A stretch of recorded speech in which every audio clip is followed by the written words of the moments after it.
আজকে একটি মিডল টার্মের উৎপাদক নিয়ে আসলাম। এটি অতি তাড়াতাড়ি শর্টকাটে করা যাবে। কেমনে দেখেন, আমরা 5 সেকেন্ডের ভিতরে শর্টকাটে এই উৎপাদকটা করতে পারি। এখন আমরা দেখেন মিডল টার্মের মাঝখানে কি হয়। মিডল টার্ম মানে কি, মাঝখানের টার্মটা। হ্যাঁ, এই টার্মটা আমরা কেমনে 5 সেকেন্ডের ভিতরে এগুলো করতে পারবো। আমরা অপশনগুলো দেখবো সবগুলো। হ্যাঁ, এখন দেখেন এই যে খ নাম্বার অপশনে দেখেন x-2 x+5। হ্যাঁ, তাহলে এটা যদি আমি দেখেন এই যে এই দুইটা টার্ম যদি আমরা যোগ বিয়োগ করি, হ্যাঁ, -2 + 3, তাহলে কি হচ্ছে, তাহলে হলো +3 হচ্ছে। হ্যাঁ, তাহলে কিন্তু মিডল টার্মের সাথে মিলতেছে না।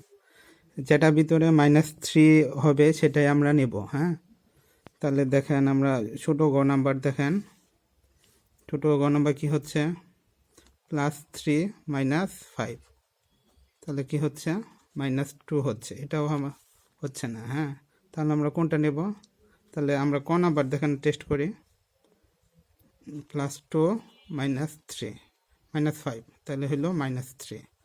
তাহলে হলো কি, ক নাম্বারটায় অ্যান্সার। আপনি জাস্ট দেখেই বলতে পারবেন +2 - 5, তাহলে কি হইল, -3 হইল। তাহলে এটাই হলো অ্যান্সার।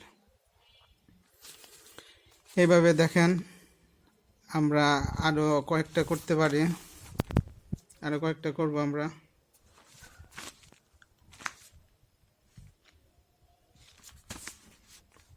এটা দেখেন এখানে কি আছে, মিডলটা আমার কি আছে, -7 আছে। হ্যাঁ, যেটা -7 হবে ওটাই আমরা করতে পারবো। এখানে দেখেন এটা কিন্তু -7 হবে, -1, এটা হলো -6, সুতরাং এটা হলো অ্যান্সার।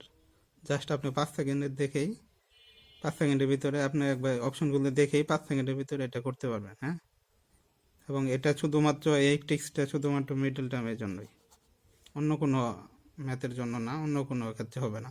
মিডল টার্মে এগুলো যেগুলো হয় ওগুলাই দেখেন, এই এটা -1 -6 কত হয়, -7, তাহলে হলে এটাই অ্যান্সার। হ্যাঁ, এবং দেখেন এটা কিন্তু -7 হচ্ছে, এটাই হবে অ্যান্সার।